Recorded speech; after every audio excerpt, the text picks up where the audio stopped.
agent secret en me donnant ton identité. Alors je vais te dire un truc. Règle numéro 1 quand tu es agent secret.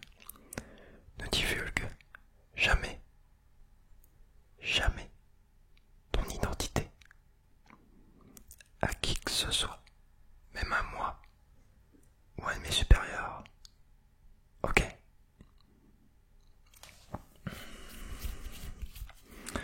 Alors, si tu es ici, c'est pour passer le test d'agent secret.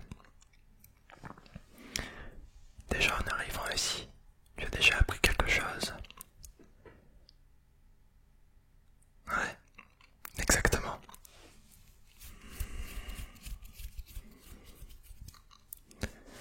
Donc, tu commences mal.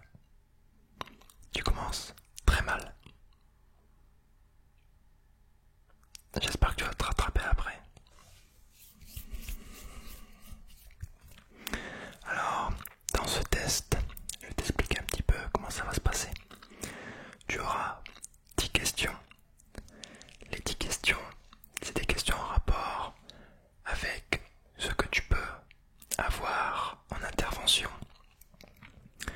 des situations dans lesquelles tu peux être, et ça va me permettre de savoir comment tu vas te dégager, si je peux dire, de ces situations, comment tu vas les gérer. Ok? Et après ça, il y aura 3 énigmes que tu vas devoir résoudre. Et si tu trouves les solutions aux énigmes, ça te fera des points en plus pour le test. Ok?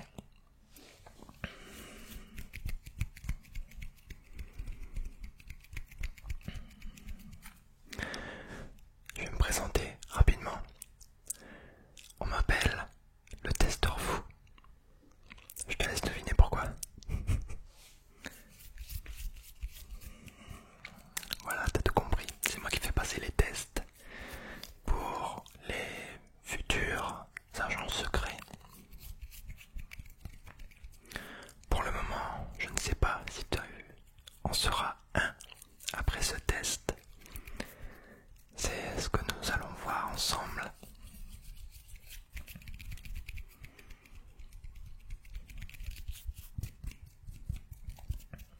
Déjà tu es à l'heure avec une belle tenue. C'est déjà vraiment des points en plus pour toi. Mais le plus important, c'est ce qui va arriver maintenant. Alors, comme tu peux le voir, il y a toute une série de questions.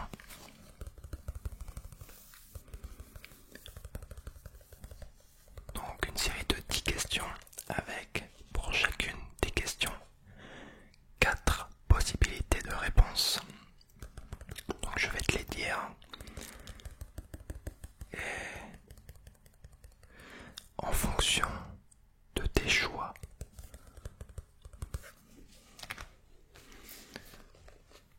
je te choisirai ou pas pour intégrer l'agence d'agent secret. Ok?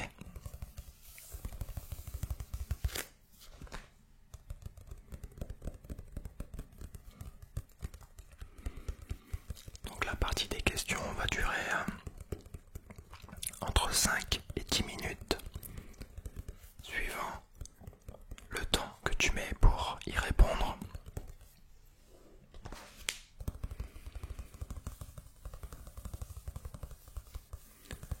Et après ça, on passera aux énigmes.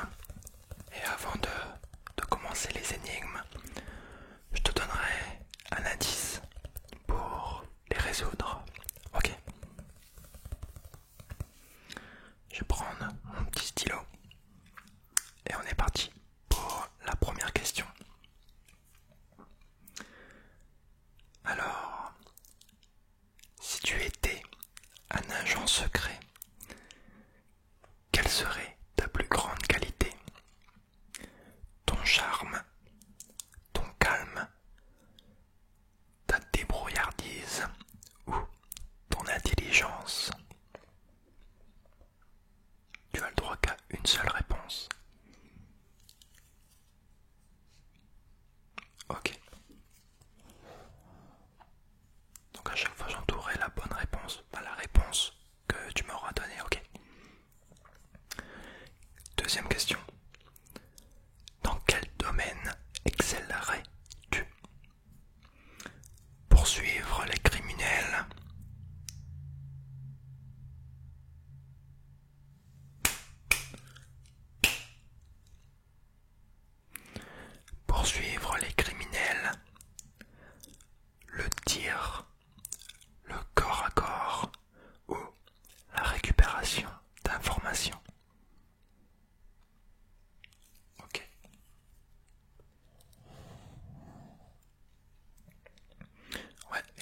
c'est lié avec la première question.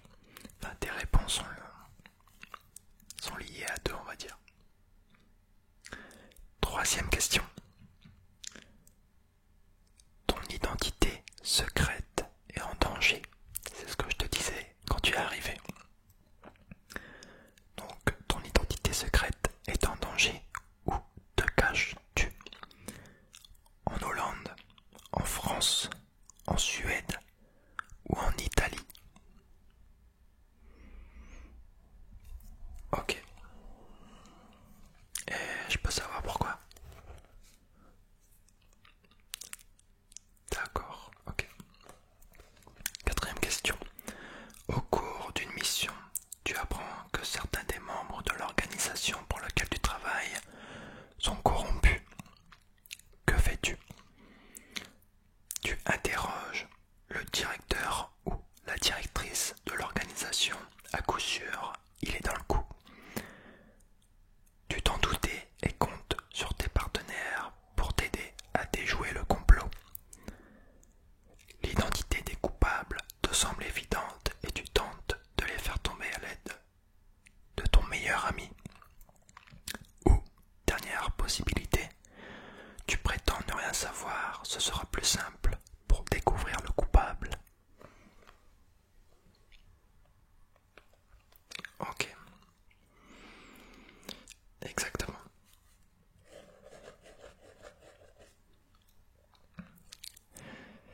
Ouais, c'est des questions qui sont un peu des mises en situation.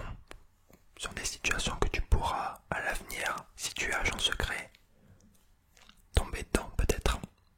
Ok. Cinquième question, on est à la moitié, donc tu vois ça va quand même assez vite. En pleine mission, toi et la personne que tu devais protéger tombent amoureux. Ça, c'est des possibilités qui peuvent arriver. Première possibilité, tu caches tes sentiments pour le ou la protéger. Ton travail est beaucoup trop dangereux. Deuxième possibilité, tu hésites. Vous n'êtes peut-être pas fait l'un pour l'autre. Tu en profites le temps de ta mission. Tu sais que votre relation ne va pas tenir. Ou dernière possibilité, tu vis pleinement votre histoire d'amour. Après tout, c'est peut-être l'homme ou la femme de ta vie.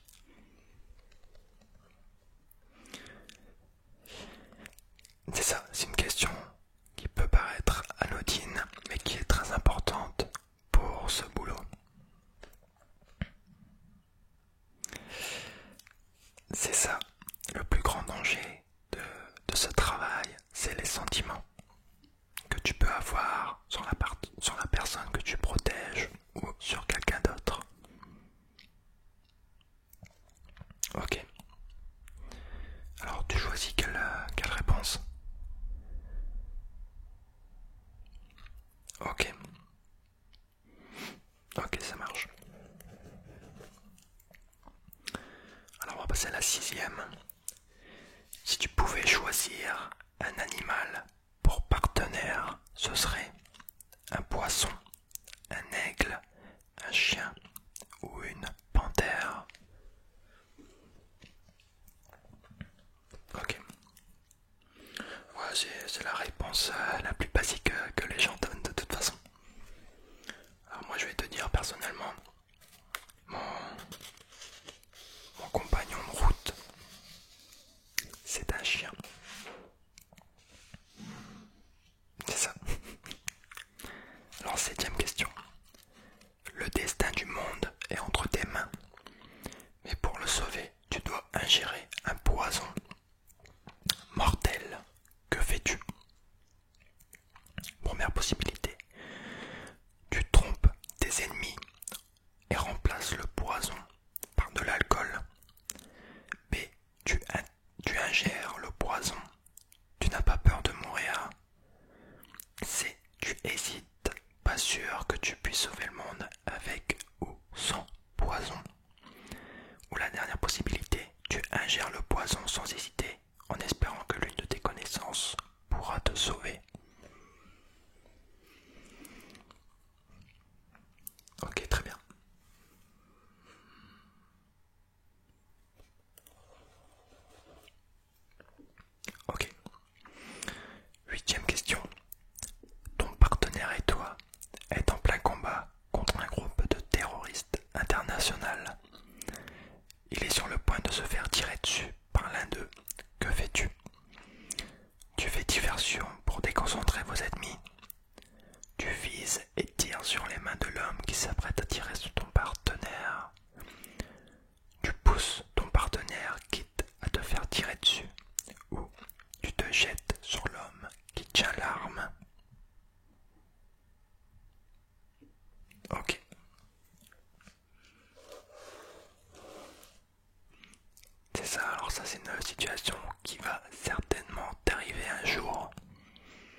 nous aider pour la suite de notre infiltration dans un groupe ou toute autre entité. Ok? Donc c'est très important que tu gardes ton calme, même pendant des situations extrêmes, pour être toujours lucide et avoir des agissements logiques. Ok? Et enfin la dernière question. Laquelle de ces boissons choisirais-tu? Alors là, c'est pas un choix de goût, mais un choix de logique dans une situation à risque. Ok? Petit A, tu prends un cocktail. Petit B, tu prends un martini. Petit C, tu prends une bière. Ou petit D, tu prends un whisky. Attention, je répète, l'abus d'alcool est dangereuse pour la santé. Donc, j'ai pas envie de te voir sous durant une intervention. Ok?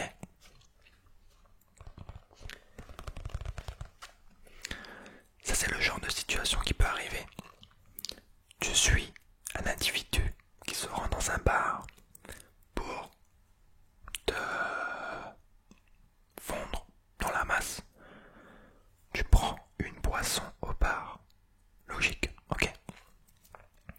Mais la boisson que tu vas prendre est très important pour la discrétion que tu vas avoir. Ok? Alors dis-moi, qu'est-ce que tu choisis? Ok, ça marche. Ouais, c'est ça. En fait, le cocktail va être trop voyant. Tu vas te faire remarquer en prenant un cocktail. Il faut des boissons classiques. Une bière ou un whisky, mais pas des trucs qui ne servent à rien, ok? C'est ça, le cocktail c'est si seulement tu pars en vacances à la plage, ok? Mais pendant une infiltration, mets de côté le cocktail, ça te fera que des mauvais tours, ok? Alors, on en a fini avec les questions. Maintenant, ce que je vais te dire, je vais te dire 3 énigmes. C'est des énigmes qui vont me servir à évaluer ta logique, ta réflexion. Ok? Alors petit indice, comme je t'ai dit avant de commencer les énigmes, quelque chose de logique une fois ne l'est peut-être pas 2 fois. Ok? Alors on va passer à la première énigme. C'est des énigmes moyennes, on va dire, au niveau de la durée. Alors, un homme veut rentrer dans un club privé, mais il faut un mot de passe. Il se cache alors dans un coin près de la porte et attend que quelqu'un vienne. Un premier individu arrive, le portier dit 8 et l'autre répond 4. Un deuxième individu se présente, le portier dit 6, l'autre répond 3. Notre protagoniste pense qu'il en a assez entendu. Il se présente alors à l'entrée. Le portier dit 4. Qu'est-ce que tu dois lui répondre? Je te laisse un petit temps pour réfléchir si tu veux.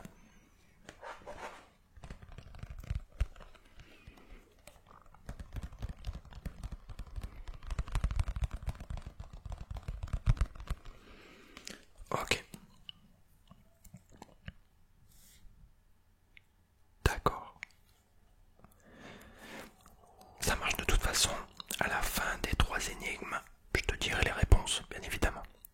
Et on débattra si tu le souhaites. Ok. Alors, deuxième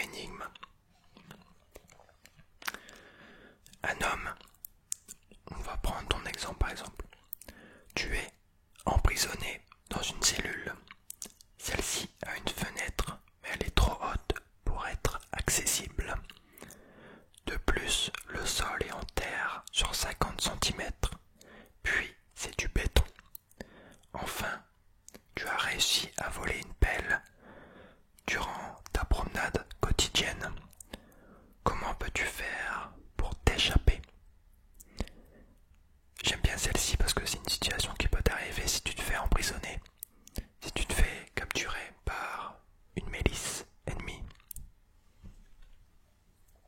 Alors dis-moi. D'accord. Ok.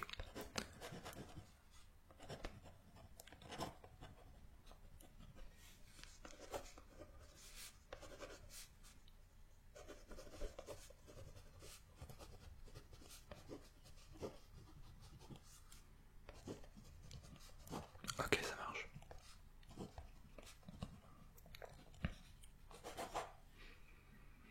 Et enfin, troisième énigme. C'est une énigme courte, simple, mais logique. Ok. Une personne très sérieuse dit les phrases suivantes. Tous mes cheveux sont blonds, sauf deux.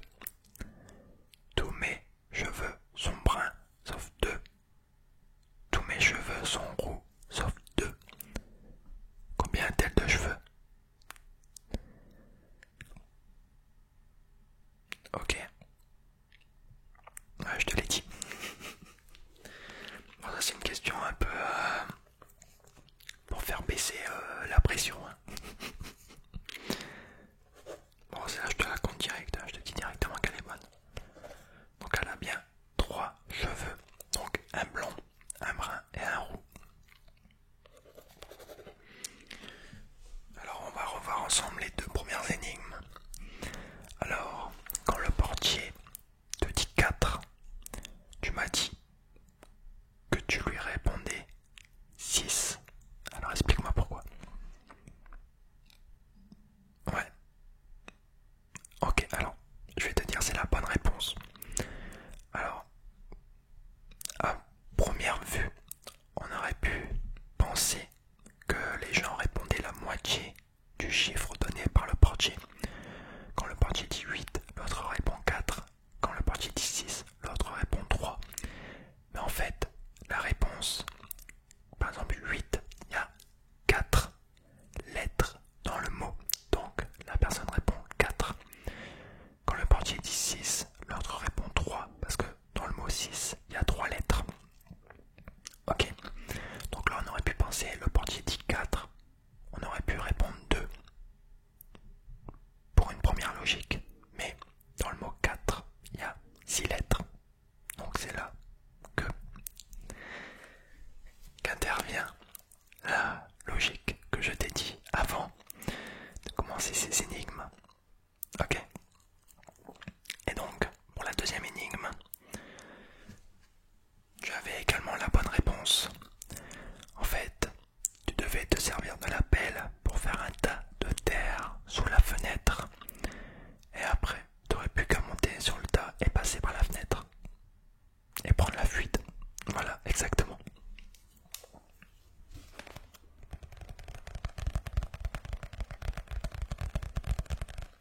Donc écoute, pour le questionnaire, je vais donner ça à mes supérieurs. Ils verront de même ce qu'ils en pensent, etc. Si pour eux ça leur convient tes réponses.